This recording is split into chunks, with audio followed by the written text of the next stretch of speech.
Assalamualaikum warahmatullahi wabarakatuh. Perkenalkan, saya Aprilia Diana Kamila dengan NIM 222111194 dari program studi Hukum Ekonomi Syariah UIN Raden Mas Said Surakarta.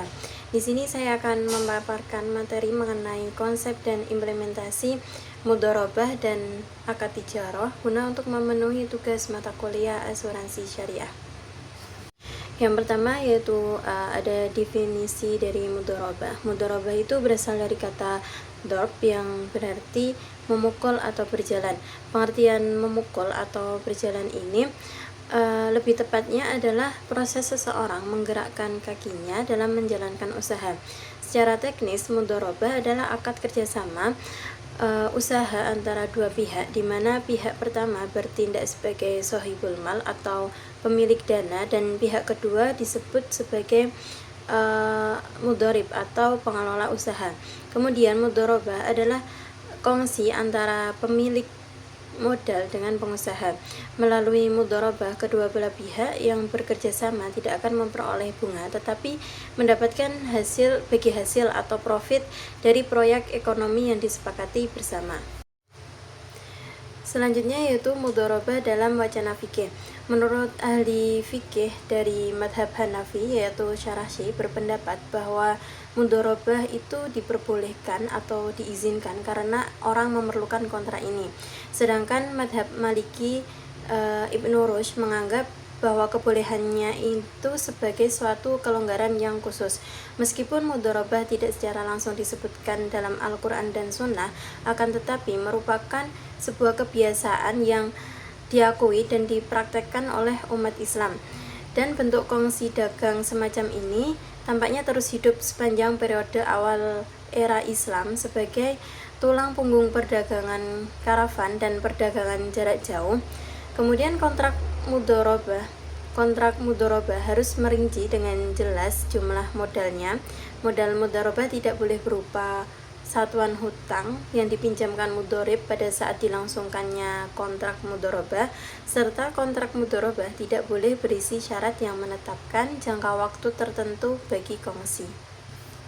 Selanjutnya yaitu landasan hukum atau landasan syar'i dari mudharabah, yaitu dalam Al-Quran itu terdapat di dalam Quran surat Al-Muzammil ayat 20 dan Quran surat Al-Jumu'ah ayat 10, di mana kedua ayat tersebut itu mengandung makna mencari rezeki yang menjadi dasar dari mudharabah. Kemudian hadis yang diriwayatkan oleh Ibnu Majah yang artinya Nabi bersabda, ada 3 hal yang mengandung berkah, yaitu jual beli tidak secara tunai, muqaradah atau mudharabah, dan mencampur gandum dengan jawawud untuk keperluan rumah tangga bukan untuk dijual. Hadis riwayat Ibnu Majah dari Syuhaib. Lalu dalam mudharabah itu juga terdapat rukun dan syarat sah. Yang rukun mudharabah itu menurut ulama Syafi'i, rukun qirat atau mudharabah itu ada 6. Yang pertama yaitu pemilik barang yang menyerahkan barang-barangnya. Yang kedua yaitu orang yang bekerja, yaitu pengelola barang yang diterima dari pemilik barang. Kemudian yang ketiga ada akad mudharabah dilakukan oleh pemilik dengan pengelola. Yang keempat yaitu mal atau harta pokok atau modal. Yang kelima yaitu amal, yaitu bidang pekerjaan atau proyek pengelolaan yang dapat menghasilkan laba. Dan yang terakhir yaitu keuntungan. Kemudian syarat syah mudharabah yaitu ada modal atau barang yang diserahkan. Kemudian bagi orang yang melakukan akad disyaratkan mampu melakukan tasarruf. Kemudian modal itu harus jelas. Terus presentase keuntungan antara pemodal dengan pengusaha harus jelas, dan adanya ijab qabul antara sohibul mal dengan mudharib. Kemudian apa saja keuntungan dalam mudharabah? Jadi keuntungan dalam mudharabah atau pendapatan perjanjian mudharabah itu dicairkan sesuai dengan ketentuannya. Biasanya dinyatakan sebagai persentase atau nisbah. Sohibul mal, pemilik modal, bertanggung jawab atas kerugian yang dialami oleh bisnis, asalkan kerugian tersebut bukan akibat kecerobohan mudharib. Kemudian memberikan pembagian keuntungan yang adil berdasarkan usaha dan modal, dengan resiko kerugian ditanggung pemilik modal kecuali kelalaian pengelola. terus mendorong distribusi modal yang lebih merata dan usaha produktif tanpa bunga. Selanjutnya dalam konteks fikih, mudharabah itu mengacu pada pengalihan dana kepada pengusaha atau karyawan untuk bekerja dengan pengertian bahwa keuntungan akan didistribusikan sesuai dengan ketentuan kontrak. Mengenai kerugian, pemilik modal memiliki semua tanggung jawab. Perbedaan mudharabah dengan riba. Jadi mudharabah dalam fikih itu adalah seseorang menyerahkan modal kepada pengusaha atau pengelola usaha untuk diusahakan dengan syarat keuntungan dibagi sesuai dengan kesepakatan kedua belah pihak yang telah ditetapkan dalam kontrak. Adapun kerugian sepenuhnya itu ditanggung oleh pemilik modal. Sedangkan riba sendiri secara bahasa menurut Ar-Razi yaitu berarti tambahan. Jadi riba adalah pengembalian tambahan dalam suatu akad transaksi tertentu di mana pengembalian tambahan tersebut tanpa disertai imbangan tertentu. Riba adalah tambahan tanpa imbalan yang sah dan dilarang dalam Islam. Riba mengandung unsur ketidakadilan dan eksploitasi. Jadi antara mudharabah dengan riba itu berbeda. Selanjutnya yaitu ketentuan bagi hasil dalam mudharabah. Syarat pembagian keuntungan dalam pembiayaan mudharabah itu harus diperuntukkan bagi kedua belah pihak dan tidak boleh disyaratkan hanya untuk satu pihak. Bagian keuntungan harus diketahui masing-masing pihak dan bersifat proporsional atau dinyatakan dalam angka persentase atau nisbah. Kemudian penyedia dana menanggung semua kerugian dari mudharabah dan pengelola tidak boleh menanggung kerugian apapun kecuali diakibatkan oleh kelalaian dari pengelola tersebut. Nah, di dalam perusahaan asuransi syariah, nisbah bagi hasil biasanya itu 70% dari peserta dan 30% itu untuk perusahaan. Lalu ada implementasi mudharabah dalam asuransi syariah.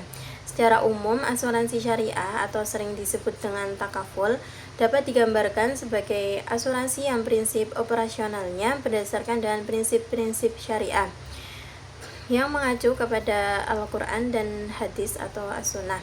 Dalam asuransi syariah sendiri, peserta menyertakan 100% modalnya kepada pengelola untuk dikelola berdasarkan prinsip syariah, sehingga keuntungan yang diperoleh kemudian dibagi antara peserta atau sohibul mal dengan perusahaan asuransi atau mudharib. Dalam rangka untuk menghindari praktek riba, maka implementasi mudharabah pada takaful keluarga atau asuransi jiwa dapat dilihat misalnya pada perhitungan premi. Cara perhitungan dengan asumsi bunga tetap diganti dengan skim mudharabah atau bagi hasil. Demikian juga dalam skim-skim investasi dan perhitungan surplus underwriting. Selanjutnya ada akad-akad tijarah dalam praktek asuransi syariah. Jadi akad tijarah sendiri yaitu akad antara peserta secara kolektif atau secara individu dan perusahaan dengan tujuan komersial. Menurut Muhammad Syakir Sula dalam buku Asuransi Syariah, akad tijarah yaitu akad peserta asuransi yang diinvestasikan sebagai dana tabungan peserta yang kemudian wajib dikembalikan dan diserahkan kepada peserta. Ada beberapa bentuk akad tijarah. Yang pertama yaitu ada akad mudharabah, kemudian ada akad wakalah, akad wadi'ah, dan akad musyarakah. Nah, untuk akad mudharabah tadi udah dijelaskan di awal bahwa akad mudharabah itu yaitu akad yang melibatkan dua kelompok, yaitu pemilik modal atau investor yang mempercayakan modalnya kepada mudharib atau pengelola untuk digunakan dalam aktivitas perdagangan. Kemudian kalau akad wakalah yaitu pelimpahan atau pendelegasian wewenang atau kuasa dari pihak pertama kepada pihak kedua untuk melakukan sesuatu atas nama pihak pertama dan untuk kepentingan dan tanggung jawab sepenuhnya oleh pihak pertama. Sedangkan kalau akad wadiah, yaitu dana terkumpul dari nasabah berupa premi dititipkan kepada perusahaan asuransi untuk dikelola atau dipelihara sebagaimana maksud akad.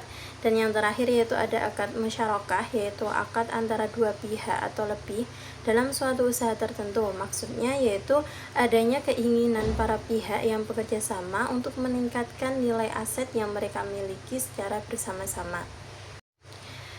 Demikian pemaparan materi dari saya, semoga bermanfaat.